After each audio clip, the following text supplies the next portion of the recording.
অবশেষে বার্সেলোনায় যোগ দিলেন ইংলিশ তারকা মার্কাস রাশফোর্ড। ম্যানচেস্টার ইউনাইটেড থেকে এক মৌসুমের জন্য ধারে বার্সায় গেছেন তিনি। চুক্তির আনুষ্ঠানিকতা সম্পন্ন, বেতন দেবে বার্সা। নতুন শুরুতে উচ্ছ্বসিত রাশফোর্ড বললেন, স্বপ্নের মতো এক ক্লাবে এসেছি। কয়েকদিন ধরে গুঞ্জন চললেও অবশেষে আনুষ্ঠানিকভাবে বার্সেলোনায় যোগ দিয়েছেন ইংলিশ তারকা ফরোয়ার্ড মার্কাস রাশফোর্ড।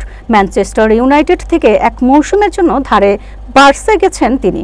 বার্সা জানায় ২০২৬ সালের ৩০ জুন পর্যন্ত থাকবে এই ধার চুক্তি। ইউনাইটেডে প্রতি সপ্তাহে ৩,২৫,০০০ পাউন্ড আয় করতেন রাশফোর্ড।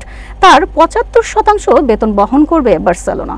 গত মৌসুমে ইউনাইটেডে কোচের পরিকল্পনা না থাকায় অর্ধেক সময় ধারে অ্যাস্টন ভিলায় খেলেন রাশফোর্ড।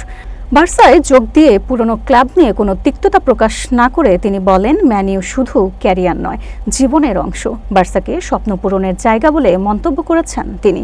চুক্তিতে স্থায়ীভাবে কেনার সুযোগও রাখা হয়েছে। আগামী বছর ৩,৫০,০০,০০০ ইউরোয় রাশফোর্ডকে কিনে নিতে পারবে বার্সেলোনা।